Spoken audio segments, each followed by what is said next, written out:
Did you get married in Clipston? Clipston Church, yeah. Can you tell me about your wedding day? It was Reverend Green that married us, and he was a lovely vicar. We'd ordered the choir, but when we got there, they'd gone on an outing, so we didn't have the choir. But then we had our wedding reception at the Holland House. Ollerton House? Mm. What was the atmosphere like in the church? Very sombre in those days. Oh, yeah. You know, people crying. Really? Yeah. Oh, yeah. My mum couldn't do anything for crying. But no, I mean, I thought I'd be bad, but I didn't. I just, once you got to the top of the aisle and you saw him there, you just thought, and you know, I was beaming going down, and then I'm looking at everyone's going, tissues out, and I thought, oh dear. No, it's over too quick. Yeah. And you try and remember things. And then were there a lot of people there? Well, in those days, all the street came out. You know, I mean, I can remember getting in the car and there were about half a dozen neighbours out, you know, waving at you going. And a lot of people, if they knew your family, they'd just be in church at the back, you know, and it was a free-for-all. So there was not just your family who you'd invited, there'd be half of Clipston. So they just invite themselves sort of and come along? Yeah, they'd just go to the church and see them get married, or they'd stand outside and throw some confetti when they came out. Lovely. Yeah. Wouldn't think of going to somebody else's wedding unless you've not been invited. When you're walking into church and you think, oh, I've not seen them for a long while.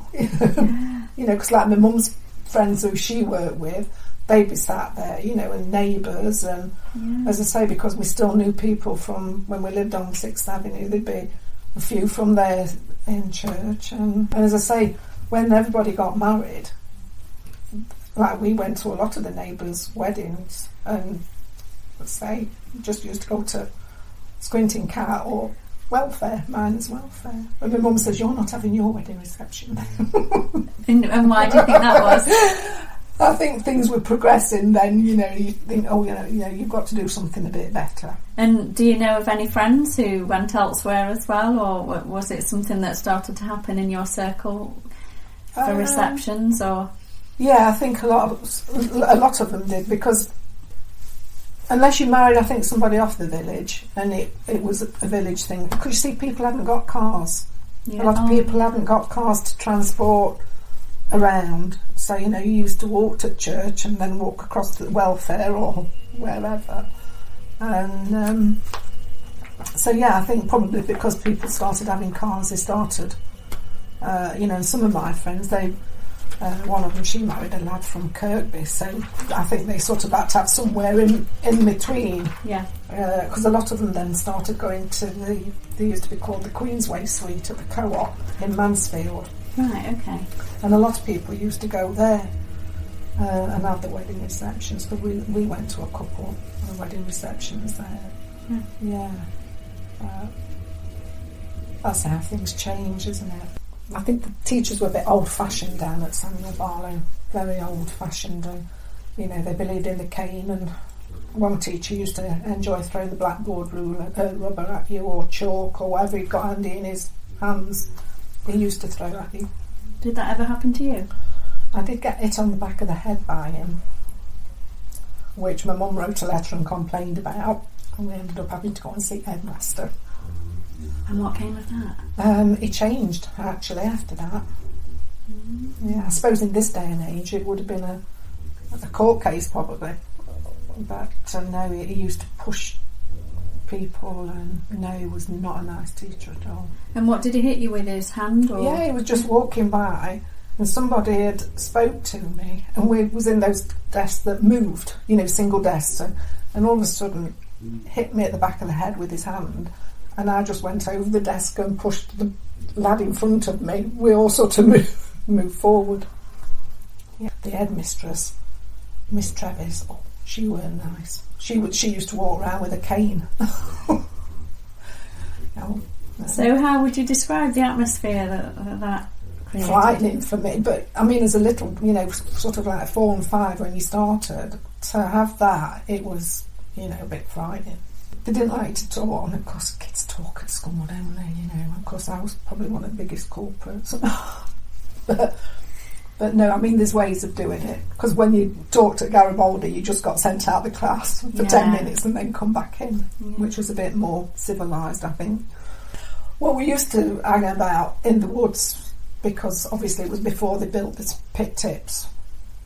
You could walk straight, well, you can still walk straight up, but we used to go up to the round there and down to Vickers. Obviously different to what it is now. It was a big lake, and we used to go and watch the lads fishing.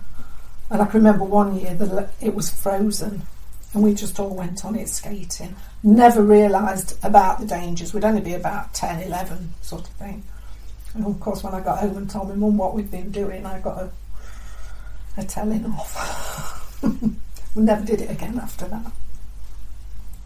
But no, you just made your own entertainment. You know, we'd have a football, or we used to have tennis rackets and we'd be playing tennis, or we'd be on roller skates up and down the road and everything.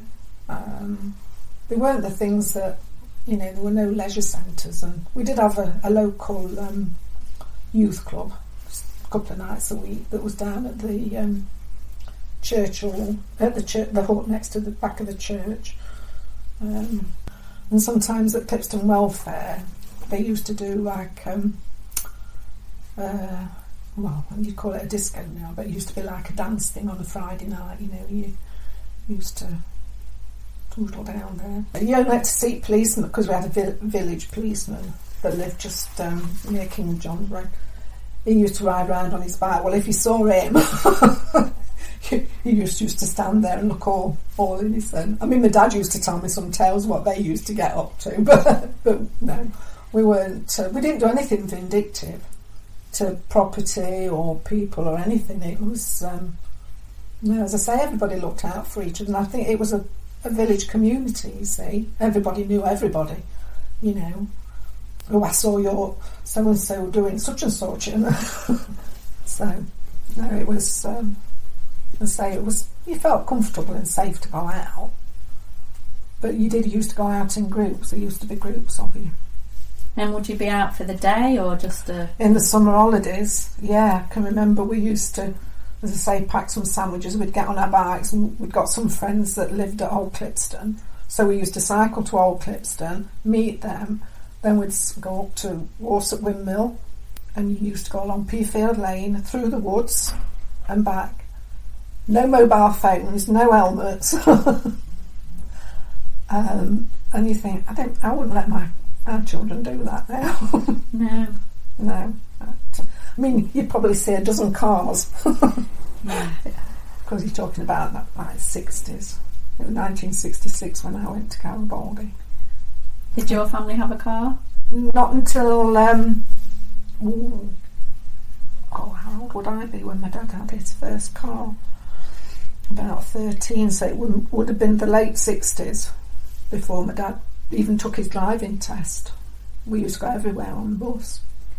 Can you tell me a bit about going to Clipston Lido? Oh yeah, that was another thing in the summer, you know, because there was no phones or anything to contact you, friends, or why are you doing this? You know, you just used to knock on their door and say, can your so and so come to Lido today? And you know, you'd meet up there, and everybody was in their own groups. There were no health and safety in them days.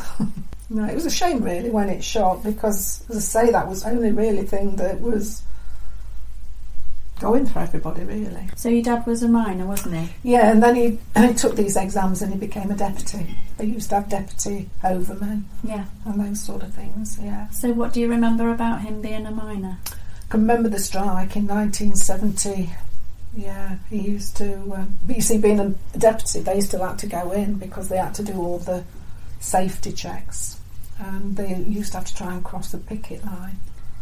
But we used to go to the welfare. You know, they used to have the dancers at the welfare, and he was a member at the top club for years, and he used to organise some of the Sunday trips in the summer to the seaside, you know, and used to get a bag of crisps and a bottle of pop.